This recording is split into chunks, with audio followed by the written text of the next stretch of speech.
ప్రభుత్వం దృష్టి పెట్టాల్సినటువంటి అవసరం ఉన్నది. ఒకటి. రెండు, మనము తెలంగాణలో హైయెస్ట్ మీట్ ఈటర్స్ ఉంటాం. చాలా పెద్ద ఎత్తున మన దగ్గర మేకలు కన్జ్యూమ్ చేసుకుంటాం. మన హెల్త్ కూడా మంచిది, మన సంస్కృతిలో భాగం. కాశీల గంటేగాలే కంచంలో బొక్క వేయగాలి అట్లాంటి మేకలు వీటికి సంబంధించిన వ్యాపారం చేసుకునే ఆర్యకటిక వాళ్ళు ఉన్నారు, విదేశీస్ ఉన్నారు, అనేక కులాల వాళ్ళు వ్యాపారంలో ఉన్నారు. ప్రధానంగా ఆర్యకటిక వాళ్ళు ఉన్నారు. మరి వీటికి సంబంధించి మోడర్న్ స్లాటర్ హౌస్ కట్టించడానికి తెలంగాణ వచ్చినాక కొంత ప్రయత్నం జరిగింది, కొన్ని చోట్ల కట్టుకోగలిగినాం.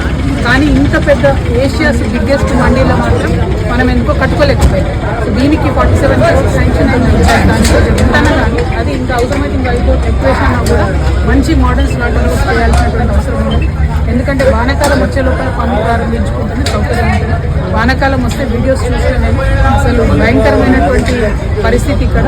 కాబట్టి ఖచ్చితంగా దీని మీద ప్రభుత్వం దృష్టి పెట్టాలి, వెంటనే స్పందించాలని చెప్పి నేను డిమాండ్ చేస్తా ఉన్నాను. అట్లయితే రోడ్డు మీద ఉన్నటువంటి మేకలన్నీ ముందుకి వైఎస్ఆర్ ఇచ్చారు మేడం, ఇక్కడ ప్రభుత్వం ఇస్తలేరు మేడం. ఎందుకు ఇస్తలేదు మేడం?